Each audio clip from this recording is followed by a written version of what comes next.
Euzu billahi mineşşeytanirracim. Bismillahirrahmanirrahim. Allah Taalaga çeksiz maqtoolor bolsun. Jana kırkı Peygamberimiz Muhammed Mustafa sallallahu aleyhi ve sellem'ga Allah'tan salamı jana salavatlar bolsun. Allah Taala'nın elçisi sallallahu aleyhi ve sellem mınday dedi: Orozo bul kalkan. Oşonduktan sizlerden kimdir biri orozo karmasa, oşol günü adepsizlikten etiyat bolsun. Үнүн ашыкча көтөрбөсүн. Жана эгер аны кимдир бирөө сөксө же жаңжалга тартса, ал мен чындыгында орозомун деп айтсын. Мухаммадтын жаны колунда болгон затка касам, орозо туткан адамдын оозунан чыккан жет Аллах үчүн мистен да жагымдуу. Орозо туткан адамдын эки кубанычы болот: ооз ачкан кезде жана Роббисине жолуккан кезде. Бухари, Муслим. Бул хадистин Муслим келтирген башка риваятында ошол эле Абу Хурайра радиаллаху анху мындай дейт: Бул адам мен үчүн орозо кармап, тамак жештен, суусундук ичиштен жана напсинин каалоолорунан баш тартууда. Орозо мен үчүн, ошондуктан анын сыйлыгын мен өзүм беремин. Ал эми анын жакшы амалдары үчүн сыйлык 10 эсеге көбөйтүлөт. Муслим.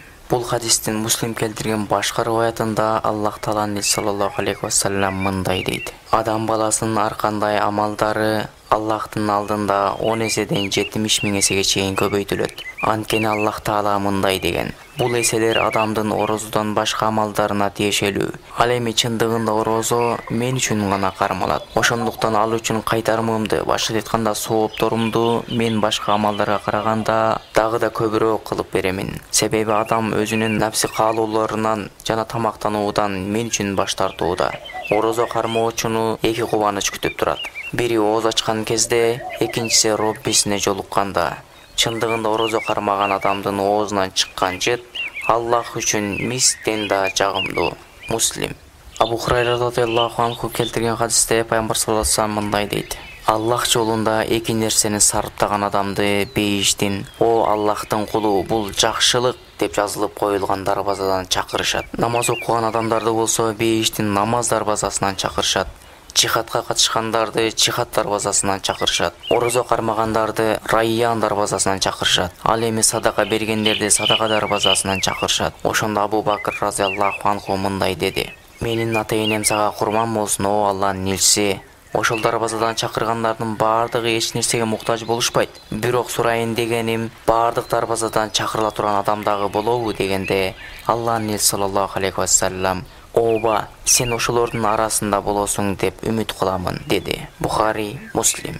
Сахил ибн Саъд радиаллаху анху Пайгамбар саллаллаху алейхи ва салламдын мындай дегенин кабарлайт: Чындыгында бейиште кыямат күнү орозо кармоочулар үчүн кирүүчү Райян деп аталган дарбаза бар. Жана ал дарбазадан орозону толук кармагандардан башка эч ким кирбейт. Ошондо орозо кармагандар кайда деп айтылганда, алар алга суурулуп чыгышып, ал дарбазадан киришет. Алар кирип кетишкенден кийин ал дарбазалар бекем жабылып, ошондон кийин ал дарбазадан эч ким киргизилбейт.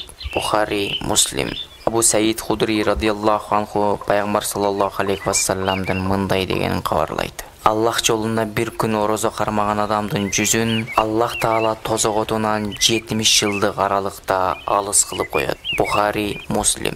Абу Хурайра радиаллаху анху Пайгамбар саллаллаху алейхи ва салламдын мындай дегенин кабарлайт: Ким Рамазан айында акыретке ишеним менен жана Аллах Тааладан сыйлык үмүт кылып орозо кармаса, анын мурдагы күнөөлөрү кечирилет. Бухари, Муслим.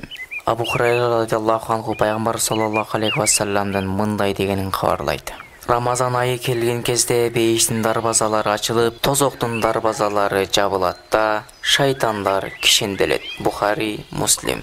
Урматтуу мусулман бир туугандар, келгиле ушул ыйгайды текке кетирбей, ибадаттар менен өткөзөлү. Ассаламу алейкум ва рахматуллахи ва баракатух.